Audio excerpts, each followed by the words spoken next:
ಆಂಜನೇಯನಿಗೆ ವೀಳ್ಯದೆಲೆ ಮಾಲೆ ಯಾಕೆ ಹಾಕ್ತಾರೆ? ವೀಳ್ಯದೆಲೆಯ ಮಹತ್ವವೇನು? ಹಿಂದೂಗಳಲ್ಲಿ 10 ಹಲವು ಸಂಪ್ರದಾಯಗಳಿದೆ. ಅಂಥ ಸಂಪ್ರದಾಯಗಳಲ್ಲಿ ದೇವರಿಗೆ ಮಾಲೆ ಹಾಕುವ ಸಂಪ್ರದಾಯ ಕೂಡ ಒಂದು. ಹೂವಿನ ಮಾಲೆ, ತುಳಸಿ ಮಾಲೆ, ಒಡೆಯ ಮಾಲೆ, ಇನ್ನೂ 10 ಹಲವು ಥರದ ಮಾಲೆಗಳನ್ನು ನಾವು ದೇವರಿಗೆ ಹಾಕ್ತೀವಿ. ವೀಳ್ಯದೆಲೆಯನ್ನು ನಾವು ಪ್ರತಿ ಪೂಜೆ, ಹೋಮ, ಹವನ, ಮದುವೆ ಮುಂಜಿ ಸಮಾರಂಭಗಳಲ್ಲಿ ಬಳಸುತ್ತೇವೆ. ವೀಳ್ಯದೆಲೆ ಇಲ್ಲದೆ ಪೂಜೆ ನಡೆಯೋದಿಲ್ಲ. ತೆಂಗಿನಕಾಯಿಗೆ ಇರುವಷ್ಟೇ ಮಹತ್ವ ವೀಳ್ಯದೆಲೆಗೆ ಇದೆ. ಇನ್ನೊಂದು ವಿಶೇಷ ವಿಷಯವೆಂದರೆ ವೀಳ್ಯದೆಲೆಯ ಮೇಲ್ಭಾಗದಲ್ಲಿ ಲಕ್ಷ್ಮಿ, ಮಧ್ಯಭಾಗದಲ್ಲಿ ಸರಸ್ವತಿ, ಕೊನೆಯ ಭಾಗದಲ್ಲಿ ಗೌರಿಯ ವಾಸಸ್ಥಾನವಿದೆ. ಇದೇ ರೀತಿ ಕೆಲವರು ಪ್ರತಿದಿನ ಬೆಳಗ್ಗೆ ಎದ್ದ ತಕ್ಷಣ ಕೈಯನ್ನು ವೀಳ್ಯದೆಲೆಯ ರೂಪದಂತೆ ಜೋಡಿಸಿಕೊಂಡು ಕರ ಅಗ್ರೆ ವಸತೆ ಲಕ್ಷ್ಮಿ, ಕರ ಮಧ್ಯೆ ಸರಸ್ವತಿ, ಕರ ಮೂಲೇತು ಸ್ಥಿತ ಗೌರಿ, ಪ್ರಭಾತೆ ಕರದರ್ಶನಂ ಎನ್ನುವ ಶ್ಲೋಕ ಹೇಳಿ ದಿನ ಪ್ರಾರಂಭಿಸುತ್ತಾರೆ. ಇಂಥ ವೀಳ್ಯದೆಲೆಯಿಂದ ಮಾಲೆ ಮಾಡಲಾಗುತ್ತದೆ ಮತ್ತು ಆ ಮಾಲೆಯನ್ನು ಆಂಜನೇಯನಿಗೆ, ದೇವಿಯ ಮೂರ್ತಿಗೆ ಹಾಕಲಾಗುತ್ತದೆ.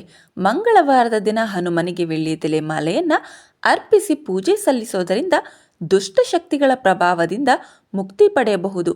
ಅಲ್ಲದೆ ಹೀಗೆ ಪೂಜೆ ಸಲ್ಲಿಸೋದರಿಂದ ಯಾರಾದರೂ ಮಾಟಮಂತ್ರ ಮಾಡಿದ್ದರೆ ಅದರ ಪ್ರಭಾವ ಪೂಜೆ ಸಲ್ಲಿಸಿದವರ ಮೇಲೆ ಬೀಳೋದಿಲ್ಲ ಎಂಬ ನಂಬಿಕೆಯೂ ಇದೆ.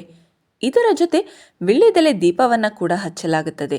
ವೀಳ್ಯದೆಲೆಗೆ ಅರಿಶಿಣ ಕುಂಕುಮ ಹಚ್ಚಿ ಅದರ ಮೇಲೆ ಹಣತೆ ಇಟ್ಟು ತುಪ್ಪದ ದೀಪ ಹಚ್ಚಬೇಕು.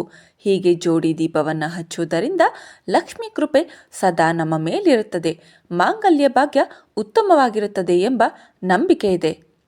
ಪುರಾಣಗಳ ಪ್ರಕಾರ ಸೀತಾಮಾತೆಯು ಆಂಜನೇಯನಿಗೆ ಧನ್ಯವಾದ ಗೌರವ ಅರ್ಪಿಸಲು ವೀಳ್ಯದೆಲೆ ಹಾಕಿದ್ದರು. ಆಂಜನೇಯನಿಗೆ ವೀಳ್ಯದೆಲೆ ಇದೇ ಕಾರಣಕ್ಕೆ ಬಹಳ ಪ್ರೀತಿ. ವಾಯುಪುತ್ರ, ಮುಖ್ಯ ಪ್ರಾಣದೇವರು, ಅಂಜನಿ ಪುತ್ರ, ಚಿರಂಜೀವಿ ಹೀಗೆ ಹಲವು ಹೆಸರುಗಳಿಂದ ಪೂಜಿಸಲ್ಪಡುವ ಆಂಜನೇಯನಿಗೆ ವೀಳ್ಯದೆಲೆಯ ಮಾಲೆಯನ್ನು ಹಾಕುವುದು ನೋಡಿರುತ್ತೇವೆ. ಆಂಜನೇಯನಿಗೆ ವೀಳ್ಯದೆಲೆಯನ್ನು ಹಾಕುವುದರ ಹಿಂದಿರುವ ಉದ್ದೇಶವೇನು? ಇದರ ಹಿಂದಿರುವ ಪೌರಾಣಿಕ ಕಥೆಯೇನು? ಆ ವಿವರ ಇಲ್ಲಿದೆ ನೋಡಿ.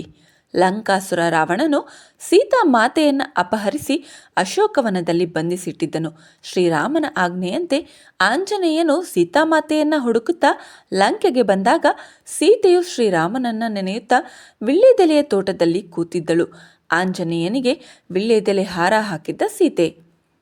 ಆಂಜನೇಯನು ತಾನು ರಾಮನ ಬಂಟ, ರಾಮನ ಸಂದೇಶವನ್ನು ತಂದಿದ್ದೇನೆ ಎಂದು ತಿಳಿಸಿದಾಗ ಸೀತಾಮಾತೆಯ ಸಂತೋಷಕ್ಕೆ ಪಾರವೇ ಇರಲಿಲ್ಲ. ಆಂಜನೇಯ ಸೀತೆಯ ಆಶೀರ್ವಾದ ಕೋರಿದಾಗ ಸೀತೆಯ ಸಂತೋಷ ಮತ್ತಷ್ಟು ಹೆಚ್ಚಾಗಿ ವೀಳ್ಯದೆಲೆಗಳನ್ನು ಕಿತ್ತು ಹಾರ ಮಾಡಿ ಆಂಜನೇಯನಿಗೆ ಹಾಕಿದಳಂತೆ.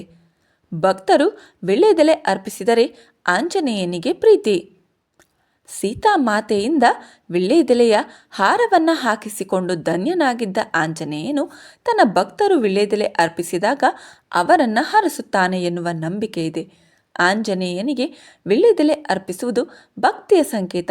ಭಕ್ತರು ಅರ್ಪಿಸಿದ ವೀಳ್ಯದೆಲೆಯ ಮೂಲಕ ಆಂಜನೇಯ ತನ್ನ ಭಕ್ತಿಯನ್ನು ಸೀತಾರಾಮರಿಗೆ ಸಮರ್ಪಿಸುತ್ತಾನೆ ಎಂದು ಪುರಾಣಗಳಲ್ಲಿ ಉಲ್ಲೇಖಿಸಲಾಗಿದೆ. ಭಾರತೀಯ ಸಂಸ್ಕೃತಿಯಲ್ಲಿ ವೀಳ್ಯದೆಲೆಗೆ ಮಹತ್ವದ ಸ್ಥಾನವಿದೆ.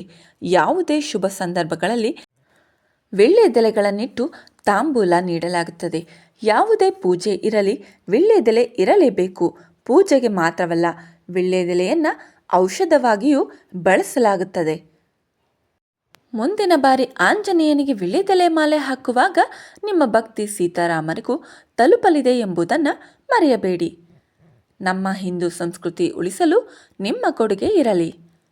ಈ ಮಾಹಿತಿ ಇಷ್ಟವಾದರೆ ಒಂದು ಲೈಕ್ ಕೊಟ್ಟು ಎಲ್ಲರಿಗೂ ಈ ವಿಡಿಯೋ ಶೇರ್ ಮಾಡಿ. ನಮ್ಮ ಯೂಟ್ಯೂಬ್ ಚಾನಲನ್ನು ಮತ್ತು ಫೇಸ್ಬುಕ್ ಪೇಜನ್ನು ಫಾಲೋ ಮಾಡಿ. ಸರ್ವಂ ಶ್ರೀಕೃಷ್ಣಾರ್ಪಣಮಸ್ತು. ಸರ್ವೇ ಜನ ಸುಖಿನೋ ಭವಂತು. ಧರ್ಮೋ ರಕ್ಷತಿ ರಕ್ಷಿತಃ.